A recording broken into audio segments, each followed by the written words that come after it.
stuff.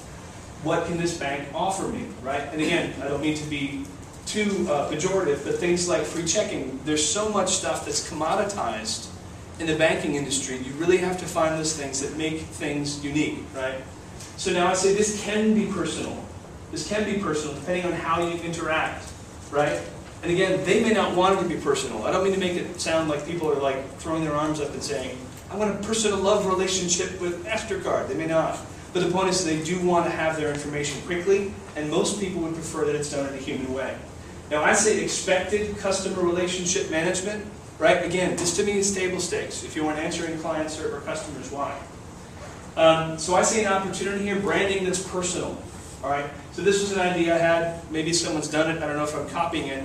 I'm amazed how many brick and mortar banking locations or credit unions have so much space. They're beautiful buildings, right? Around New York especially. Massive canopied ceilings, just gorgeous. So why not have a wine tasting at your bank? You want to get personal and you want to brand, I'm making this up, American Express, maybe, or there's someone from American Express, Open, right? Their Open network is phenomenal. A really very specific feeling of smart, business-oriented branding, right?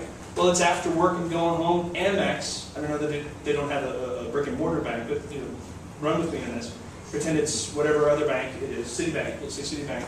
Hey, after work, like hotels, from 5 to 7, we're having local wineries, especially in California, come by after work and make this a place to hang out. Banks close at 5, all this space. Have an art showing, partner with a clothing company, right? Timberland's a client, have Timberland do a book thing. Now, understandable if you're like, in our bank, are you serious? And I'm like, yeah. Get crowds there, and more importantly, establish a brand and a feel that gives me some form of personal connection. As a general consumer for financial stuff, again, not to harp on this, but when people even say the words free checking, I get angry. I do, I get angry. I'm like, are you serious? Free checking? Why? I don't use checks anymore. And it's free, great. You know, free checking, free bowling ball repair. It's not going to help me. But you get the idea, right? Does this make sense? And again, I'm never mean to be combative. I'm passionate, so I hope that makes sense. I don't mean to be disrespectful, and I also don't mean to say, well, sure, we'll just throw a wine thing in our bank. That's so easy. Oh, alcohol. Kids can walk in, right? It's just an idea, right? It's just an idea, but you get the idea? These gorgeous buildings all throughout Manhattan. How often do you walk? I go in there to make phone calls. Those are my offices away from the office. In Penn Station, I can tell you the 3 different ATM places I go if I have to make a call and still catch my bank, my train to do Jersey Transit. Otherwise, I'm going to be waiting for an hour. I go, and the only thing is people sometimes say, like, why is it a beeping through our phone calls? Because people stand behind me and take out money, boop, boop, boop, boop, you know, take out money.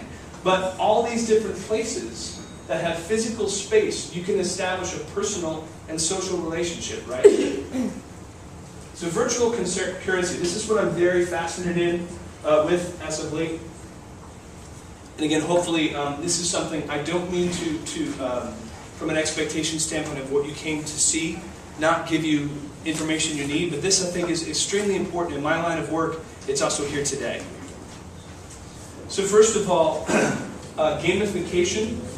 If you aren't familiar with it, I highly recommend you get a book called Reality is Broken by a woman named Jane McGonigal, or you can go on to TED and watch her video, a 15-minute video. It wasn't until I saw her video that I kind of even really cared about games, right?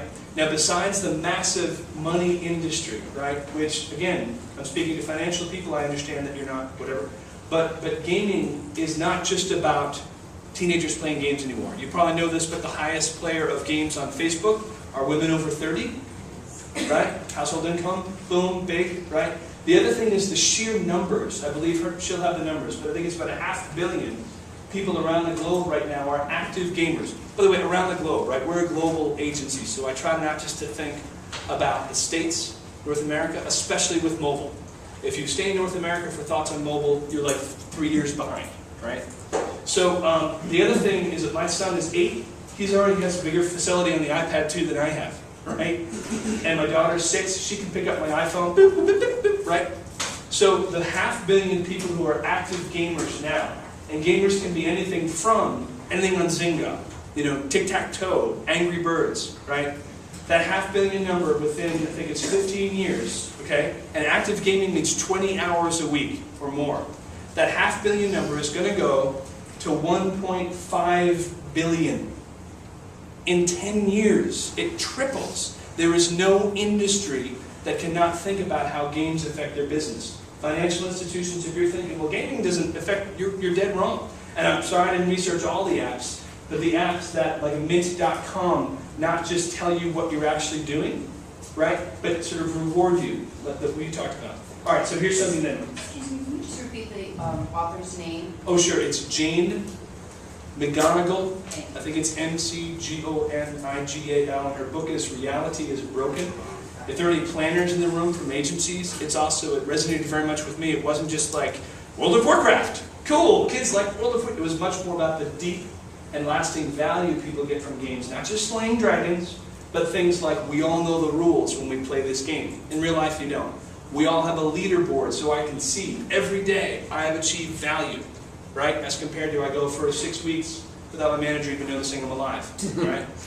I can unite with groups and we can have united passion and value for what we do. Again, think about all the opportunities. I have my money in some way invested with you. I have my identity, my kids. My life is so deeply invested with financial institutions. Gamified with me, right? Help me plan it. If I'm smart and I win and I give value to the community, give me free stuff.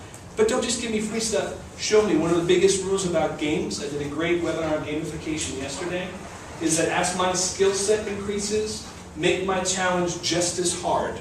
That's the mistake most brands, myself included, make with games, is it just to repeat. Let's play tennis again. Let's play tennis. Let's play tennis. I'm done playing tennis. I kicked your butt like 14 times in tennis. You bore me, right? Gaming is about continuing to understand how to, it's like being a parent, right?